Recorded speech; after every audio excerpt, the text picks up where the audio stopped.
ಅಲ್ಲಿ ಇಲ್ಲಿ ಎಲ್ಲೆಲ್ಲೂ ನೋಡೋ ಬಸವಣ್ಣನಂಥ ಮುಕ್ತರ್ಯಾರೋ ಈ ಜಗದಾಗ. 12ನೆಯ ಶತಮಾನ. ಈ ಭರತ ಖಂಡದಲ್ಲಿ ಧಾರ್ಮಿಕವಾದ, ಸಾಮಾಜಿಕವಾದ, ಆರ್ಥಿಕವಾದ ಅದ್ಭುತವಾಗಿರ್ತಕ್ಕಂಥ ಕ್ರಾಂತಿಯನ್ನು ಮಾಡಿರ್ತಕ್ಕಂಥ ಕಾಲ ಅದು ಕಲ್ಯಾಣ. ಕಲ್ಯಾಣದ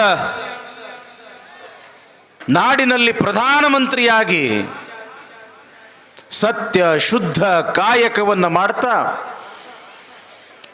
ನಿತ್ಯವೂ 196,000 ಗಣಗಳಿಗೆ ದಾಸೋಹವನ್ನು ಮಾಡ್ತಾ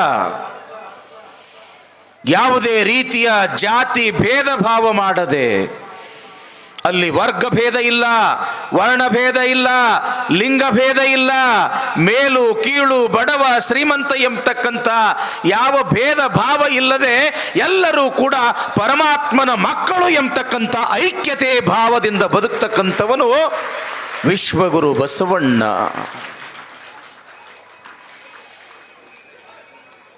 ಅಪೂರ್ವವಾಗಿರ್ತಕ್ಕಂಥ ಅನುಭವ ಮಂಟಪವನ್ನು ಸ್ಥಾಪನೆಯನ್ನು ಮಾಡಿದ್ದಾರೆ ವಿಶ್ವಗುರು ಬಸವಣ್ಣವರು.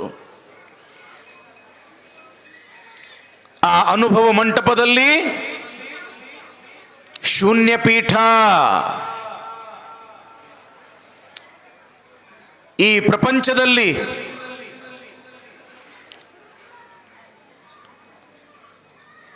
ಒಂದು ಐತಿಹಾಸಿಕ ಒಂದು ಘಟನೆ. ಅದು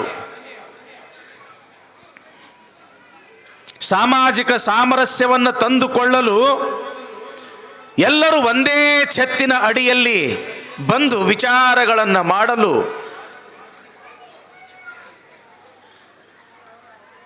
ಬಹಳ ಅದ್ಭುತವಾಗಿರ್ತಕ್ಕಂಥ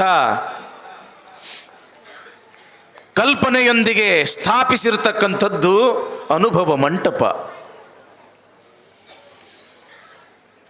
ಇಡೀ ಜಗತ್ತಿನಲ್ಲಿಯೇ ಪ್ರಪ್ರಥಮವಾಗಿರ್ತಕ್ಕಂಥ ಸಂಸತ್ತು ಅದು. ಅಲ್ಲಿ ಸ್ಪೀಕರ್ ಅಂದ್ರೆ ಶೂನ್ಯಪೀಠದ ಒಡೆಯ ಅಲ್ಲಮ ಪ್ರಭುದೇವರು. ಭಕ್ತ ಮಹೇಶ ಪ್ರಸಾದಿ ಪ್ರಾಣಲಿಂಗಿ ಶರಣ ಐಕ್ಯ ಎಂಬತಕ್ಕಂಥ ತಾತ್ವಿಕವಾಗಿರ್ತಕ್ಕಂಥ 6 ಮೆಟ್ಟಲುಗಳುಳ್ಳ, ಅದಕ್ಕೆ ಪೃಥ್ವಿ ಅಪ್ಪು ತೇಜ ವಾಯು ಆಕಾಶ ಆತ್ಮ ಎಂಬತಕ್ಕಂಥ 6 ತತ್ವಗಳನ್ನು ಹೊಂದಿಸಿ, ಅದಕ್ಕೆ 6 ಚಕ್ರಗಳನ್ನು ಸ್ಥಾಪಿಸಿ ಅದ್ಭುತವಾಗಿರ್ತಕ್ಕಂಥ ಲಿಂಗಾಂಗ ಸಾಮರಸ್ಯವನ್ನು ತಿಳಿಸ್ತಕ್ಕಂಥ ಒಂದು ಪೀಠ, ಅದಕ್ಕೆ ಶೂನ್ಯ ಪೀಠ ಅಂತ ಕರೆದರು. ಸಾಮಾನ್ಯವಾಗಿ ಶೂನ್ಯ ಅಂತಂದ್ರೆ ಯಾತಕ್ಕೆ ಕರಿತೀವಿ? ಪೂಜಿ, ಹೌದಲ್ಲ ತಂಗಿ? ಶೂನ್ಯ ಅಂತಂದ್ರೆ ಜೀರೋ. ಶೂನ್ಯ ಅಂತಂದ್ರೆ ಏನು? ಏನೂ ಇಲ್ಲ. ಇದು ಸಾಮಾನ್ಯ ಅರ್ಥದಲ್ಲಿ. ಶೂನ್ಯ ಅಂತಂದ್ರೆ ಪೂಜಿ, ಶೂನ್ಯ ಅಂತಂದ್ರೆ ಜೀರೋ, ಶೂನ್ಯ ಅಂತಂದ್ರೆ ಏನೂ ಇಲ್ಲ. ಆದ್ರೆ ಈ ತತ್ವದಿಂದ ಕೂಡಿರ್ತಕ್ಕಂಥದ್ದು ಶೂನ್ಯ ಪೀಠ ಅಲ್ಲ. ಎಲ್ಲವನ್ನ ಒಳಗೊಂಡಿರ್ತಕ್ಕಂಥ ಒಂದು ತತ್ವ ಅದು ಶೂನ್ಯ ತತ್ವ. ಅದಕ್ಕೆ ಮಯೂರಾಂಡ ನ್ಯಾಯ ಅಂತ ಕರೀತಾರೆ. ನವಿಲ ಒಂದು ತತ್ತಿ ಇಡ್ತದ, ತತ್ತಿ ಇಟ್ಟಾಗ ಒಡೆದು ನೋಡ್ರಿ ಏನು ಇರುವುದಿಲ್ಲ, ಒಳಗ ಬರೇ ದ್ರವ ಇರ್ತದ. ಯಾವಾಗ ಆ ನವಿಲು ತತ್ತಿ ಮ್ಯಾಲ ಕುಂತು ಕಾವು ಕೊಡ್ತದ, ಮುಂದ ತತ್ತಿ ಒಡೆದು ಮರಿ ಬರ್ತದ. ಮರಿ ಹೆಂಗ ಬೆಳೀತದ, ಒಂದಲ್ಲ ಎರಡಲ್ಲ ಅನೇಕ ಬಣ್ಣ ಆ ಒಂದು ನವಿಲಿನಲ್ಲಿ ನಾವು ಕಾಣ್ತೀವಿ. ತತ್ತಿ ಇದ್ದಾಗ ಯಾವ ಬಣ್ಣವೂ ಕೂಡ ಕಾಣಲಿಲ್ಲ. ಹಾಗಂದ ಮಾತ್ರಕ್ಕ ಅಲ್ಲಿ ಬಣ್ಣ ಇದ್ದಿದ್ದಿಲ್ಲೇನೋ? ಎಲ್ಲವೂ ಕೂಡ ಇತ್ತು. ಸಮಯ ಬಂದಾಗ ಅದು ಪ್ರಕಟ ಆತು. ಹಂಗ ಶೂನ್ಯ ಅಂತಂದ್ರೆ ಬಯಲು, ಏನೂ ಇಲ್ಲ, ಆದ್ರೆ ಎಲ್ಲವನ್ನೂ ಒಳಗೊಂಡಿರ್ತಕ್ಕಂಥದ್ದು. ಇದೊಂದು ಮೈಕ್ ಅದ. ನನ್ನ ಧ್ವನಿ ಬಹಳ ಸಣ್ಣದು, ಆದ್ರೆ ಈ ಮೈಕಿನ ಸಹಾಯದಿಂದ ಹೆಚ್ಚು ಕಡಿಮೆ ಅರ್ಧ ಕಿಲೋಮೀಟರ್ದಷ್ಟು ಶಬ್ದ ಕೇಳ್ತದ. ಯಾತ್ರ ಒಳಗಿಂದ ಕೇಳ್ತದ? ಬಯಲಿನೊಳಗಿನಿಂದ, ಶೂನ್ಯದಿಂದ. ಫೋನ್ ಹಚ್ತೀರಿ, ಪುನಾಕ್ ಹಚ್ತೀರಿ, ಮುಂಬೈಗೆ ಹಚ್ತೀರಿ, ಅಮೇರಿಕಾಕ್ಕೆ ಹಚ್ತೀರಿ. ಇಲ್ಲಿ ಹಚ್ಚಿರ್ತಕ್ಕಂಥ ಆ ಒಂದು ಫೋನು ಅಲ್ಲಿ ಹೋಗಿ ರಿಂಗ್ ಆಗೋದು ಯಾತ್ರ ಮುಖಾಂತರ? ಶೂನ್ಯದ ಮುಖಾಂತರ, ಬಯಲಿನ ಮುಖಾಂತರ. ಹೌದಲ್ಲ? ಮೊಬೈಲ್ದೊಳಗೆ ಒಂದು ಚಿತ್ರ ಅದ, ಇನ್ನೊಂದು ಮೊಬೈಲ್ಗೆ ಕಳಿಸ್ತೀರಿ, ಅಲ್ಲಿ ಆ ಚಿತ್ರ ಬರ್ತದ. ಹೆಂಗ? ಆ ಬಯಲು. ಬಯಲು ಅಂತಂದ್ರೆ ಏನೂ ಇಲ್ಲ, ಆದ್ರೆ ಎಲ್ಲವನ್ನೂ ಕೂಡ ಅದ್ರ ಒಳಗೊಂಡಿರ್ತಕ್ಕಂಥದ್ದಕ್ಕೆ ಅದು ಶೂನ್ಯ ಅಂತ ಕರೀತಾರ. ಅಂತ ಶೂನ್ಯ ತತ್ವವನ್ನು ಒಳಗೊಂಡಿರ್ತಕ್ಕಂಥ ಪೀಠ ಅಲ್ಲಮ ಪ್ರಭುದೇವರು ವಿರಾಜಮಾನರಾಗಿರ್ತಕ್ಕಂಥ ಒಂದು ಶೂನ್ಯ ಪೀಠ. ಅನುಭವ ಮಂಟಪ ಸ್ಥಾಪನೆ ಮಾಡಿದವರು ಯಾರು? ವಿಶ್ವಗುರು ಬಸವಣ್ಣನವರು. ಆ ಅನುಭವ ಮಂಟಪದಲ್ಲಿ ಶೂನ್ಯ ಪೀಠವನ್ನು ಸ್ಥಾಪನೆ ಮಾಡಿದವರು ಯಾರು? ವಿಶ್ವಗುರು ಬಸವಣ್ಣನವರು. ಆದ್ರೆ ಆ ಶೂನ್ಯ ಪೀಠಕ್ಕೆ ಮೊದಲನೆಯ ಅಧಿಪತಿಗಳು ಯಾರಾದ್ರು? ಅಲ್ಲಮ ಪ್ರಭುದೇವರಾದರು. ಆ ಒಂದು ಅನುಭವ ಮಂಟಪದ ಕಾರ್ಯದರ್ಶಿ ಯಾರು? ಚನ್ನಬಸವಣ್ಣನವರು.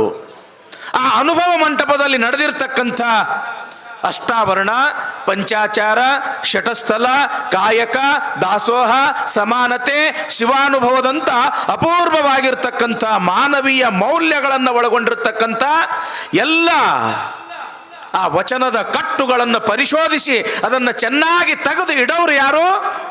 ಶಾಂತರಸರು.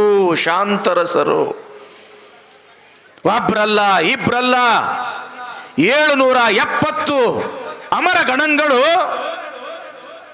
ಆ ಅನುಭವ ಮಂಟಪದಲ್ಲಿ ಇರ್ತಕ್ಕಂಥ ಆತ್ಮಜ್ಞಾನಿಗಳು, ಆತ್ಮ ಸಾಕ್ಷಾತ್ಕಾರವನ್ನು ಮಾಡಿಕೊಂಡಿರ್ತಕ್ಕಂಥ ಪುಣ್ಯಾತ್ಮರು. ತಂಗಿ, ಒಂದು ಮಾತು ಬಹಳ ಲಕ್ಷ್ಯ ಕೊಟ್ಟು ಕೇಳ್ರಿ. ಆತ್ಮ ಸಾಕ್ಷಾತ್ಕಾರವನ್ನು ಮಾಡಿಕೊಂಡಿರ್ತಕ್ಕಂಥ ಒಬ್ಬ ಮಹಾತ್ಮ 4-6 ಜಿಲ್ಲೆಗಳಲ್ಲಿ ಯಾವುದೋ ಒಂದು ಜಿಲ್ಲೆಯಲ್ಲಿ ಸಿಗುತ್ತಾರೆ. ಬಹಳ ಆದ್ರೆ ಜಿಲ್ಲೆಗೆ ಒಬ್ರು ಸಿಗಬಹುದು ಅಂತ ನೀವು ತಿಳ್ಕೊಳ್ರಿ.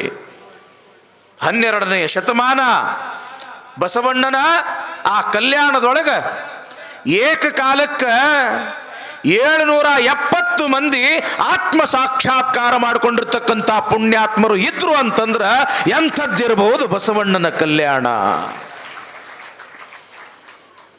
ಈ 770 ಏನು ಶರಣೀಯರಿದ್ರು ಆ ಅನುಭವ ಮಂಟಪದಲ್ಲಿ ನಿತ್ಯ ಚರ್ಚೆಯಲ್ಲಿ ಭಾಗಿಯಾಗ್ತಕ್ಕಂಥವರು.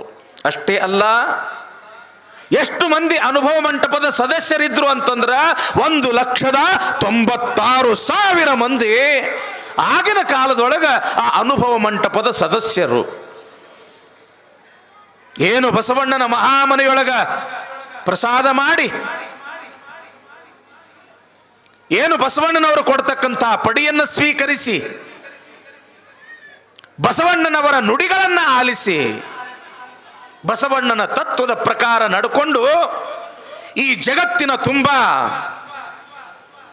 ಬಸವ ತತ್ವವನ್ನ, ವೀರಶೈವ ಶಟಸ್ಥಲ ಸಿದ್ಧಾಂತವನ್ನ ಈ ಜಗತ್ತಿಗೆ ತಿಳಿಸಿರ್ತಕ್ಕಂಥ ಶ್ರೇಯಸ್ಸು 1,96,000 ಗಣಗಳಿಗೆ ಸಲ್ತದೆ ಅನ್ನೋದನ್ನ ನಾವು ಪ್ರತಿಯೊಬ್ಬರು ಕೂಡ ಯಾರು ಮರಿಬಾರದು.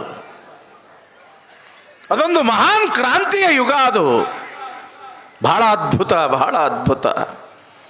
ಹೀಗಾಗಿ ಯಾವ ರೀತಿಯಾಗಿ ಹರಿತಾ ಇರ್ತಕ್ಕಂಥ ನದಿಗಳೆಲ್ಲವೂ ಕೂಡ ಸಮುದ್ರದ ಕಡೆಗೆ ಮುಖ ಮಾಡಿ ಬರ್ತವೋ, ಹಾಗೆ ಜಗತ್ತಿನ ಎಲ್ಲ ದಾರ್ಶನಿಕರು, ತಾತ್ವಿಕರು ಯಾವ ಕಡೆಗೆ ಬಂದರು? ಬಸವಣ್ಣನ ಕಲ್ಯಾಣದ ಕಡೆಗೆ ಬಂದರು.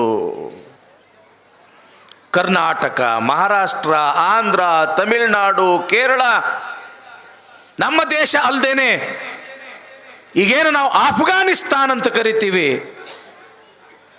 ಗಾಂಧಾರ ಅಂತ ಕರೀತಿದ್ರು ಆಗಿನ ಕಾಲದೊಳಗೆ. ನಾವೇನು ಮಹಾಭಾರತದೊಳಗೆ ಗಾಂಧಾರಿ ಅನ್ನೋ ಹೆಸರು ಕೇಳ್ತೀವಲ್ಲ, ಧೃತರಾಷ್ಟ್ರನ ಹೆಂಡತಿ ಗಾಂಧಾರಿ. ಅಲ್ಲಿ ಗಾಂಧಾರ ರಾಜನ ಮಗಳು ಗಾಂಧಾರಿ. ಅಂಥ ಗಾಂಧಾರ ದೇಶದಿಂದ ಮರುಳ ಶಂಕರ ದೇವರು ಎಂಬತಕ್ಕಂಥವರು ಅಷ್ಟು ದೂರದಿಂದ ಬಂದು ಬಸವಣ್ಣನ ದರ್ಶನವನ್ನು ಮಾಡಿಕೊಂಡ್ರು ಅಂತಂದ್ರೆ ಎಂಥ ಕ್ರಾಂತಿ ಮಾಡಿದ್ರು ಬಸವಣ್ಣವರು ಅನ್ನೋದನ್ನು ನಾವು ಅರ್ಥ ಮಾಡ್ಕೋಬೇಕು ತಂಗಿ. ಹೀಗೆ ಅನುಭವ ಮಂಟಪದೊಳಗೆ ಬಹಳ ಅದ್ಭುತವಾಗಿರ್ತಕ್ಕಂಥ ಕ್ರಾಂತಿಯ ವಿಚಾರಗಳು ನಡೆದಿದ್ದಾವೆ. ಇತ್ತ ಉಡುತಡಿಯಲ್ಲಿ ಮಹಾದೇವಿ ಯಾವಾಗ ಮಹಾರಾಜ ತನ್ನ 3 ವಚನಗಳನ್ನ ಮೀರಿ ತನ್ನ ಶೀಲವನ್ನ ಕೆಡಿಸಲಿಕ್ಕೆ ಬಂದ,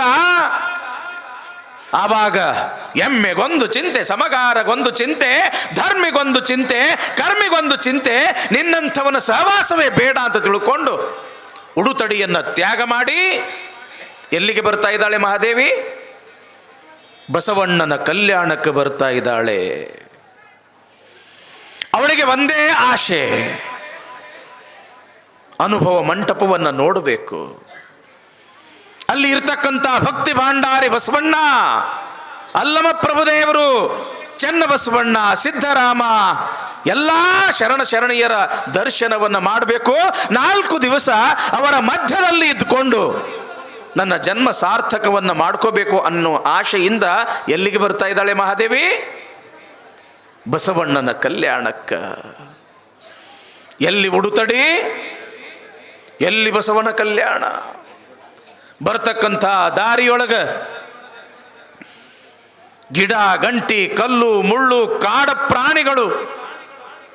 ಕಾಡುವ ಪ್ರಾಣಿಗಳು ಕೂಡ ಅವೆಲ್ಲವನ್ನ ಎದರಿಸಿ ಕಲ್ಯಾಣದತ್ತ ಬರ್ತಾ ಇದ್ದಾಳೆ ಅಕ್ಕ ಮಹಾದೇವಿ. ಬರ್ತಕ್ಕಂಥ ಸಮಯದೊಳಗೆ ಯಾವಾಗಲೂ ಕೂಡ ಮನಸ್ಸಿನಲ್ಲಿ ಒಂದೇ ಧ್ಯಾನ, ನನ್ನ ಗಂಡನಾಗಿರ್ತಕ್ಕಂಥ ಶ್ರೀಶೈಲ ಮಲ್ಲಿಕಾರ್ಜುನನ ಸಾಕ್ಷಾತ್ಕಾರ ಮಾಡಿಕೊಳ್ಬೇಕು, ಬಸವಣ್ಣನನ್ನು ನೋಡಬೇಕು, ಚೆನ್ನ ಬಸವಣ್ಣನನ್ನು ನೋಡಬೇಕು. ಅಳಿಸಂಕುಳವೆ ಮಾಮರವೆ ಬೆಳದಿಂಗಳೇ ಕೋಗಿಲೆಯೇ ನಿಮ್ಮೆಲ್ಲರ ಒಂದೊಂದ ಬೇಡುವೆ ಎನ್ನೊಡೆಯ ಚೆನ್ನ ಮಲ್ಲಿಕಾರ್ಜುನನ ಕಂಡರೆ ಕರೆದು ತೋರಿರೆ. ಅಫಜಲ್ಪುರದ ಪರಮ ಪೂಜ್ಯರು ದಯಮಾಡಿಸಿದ್ದಾರೆ, ಜೋರಾದ ಚಪ್ಪಾಳೆಯೊಂದಿಗೆ ಗೌರವಿಸೋಣ. ನಿಮ್ಮ ಲಕ್ಷ್ಯ ಈ ಕಡೆನೇ ಇರಲಿ. ನನ್ನ ಕಡೆನೂ ಒಂದಿಟ್ಟು ನೋಡ್ರಿ. ಮಹಾದೇವಿ ಬರ್ತಾ ಇದ್ದಾಳೆ ಕಲ್ಯಾಣದತ್ತ.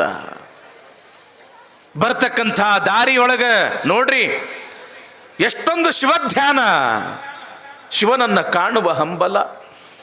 ಅಳಿಸಂಕುಳವೆ ಮಾಮರವೆ ಬೆಳದಿಂಗಳೇ ಕೋಗಿಲೆಯೇ ನಿಮ್ಮೆಲ್ಲರ ಒಂದೊಂದ ಬೇಡುವೆ ಎನ್ನೊಡೆಯ ಚೆನ್ನ ಮಲ್ಲಿಕಾರ್ಜುನನ ಕಂಡರೆ ಕರೆದು ತೋರಿರೆ.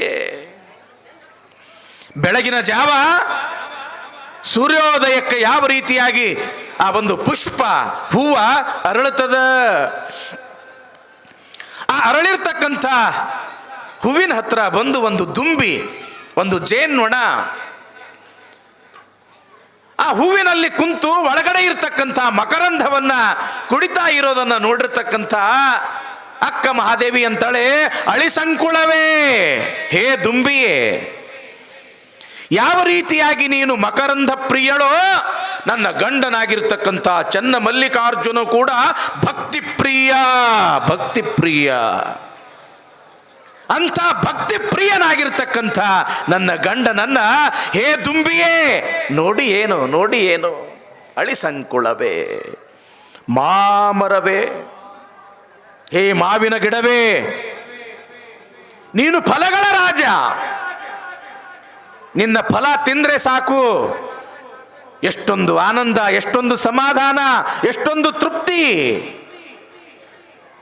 ನೀನು ಯಾವ ರೀತಿಯಾಗಿ ಬಳಲಿ ಬಂದ ಜನರಿಗೆ ನೆರಳನ್ನು ಕೊಡ್ತೀಯೋ, ಹಸಿದ ವ್ಯಕ್ತಿಗೆ ಹಣ್ಣನ್ನು ಕೊಟ್ಟು ಸಂತೃಪ್ತಿಯನ್ನು ಮಾಡ್ತೀಯೋ, ಹಾಗೆ ನನ್ನೊಡೆಯನಾಗಿರ್ತಕ್ಕಂಥ ಚೆನ್ನ ಮಲ್ಲಿಕಾರ್ಜುನನು ಕೂಡ ಮೋಕ್ಷ ಎಂಬತಕ್ಕಂಥ ಫಲವನ್ನು ಕೊಡ್ತಕ್ಕಂಥವನು.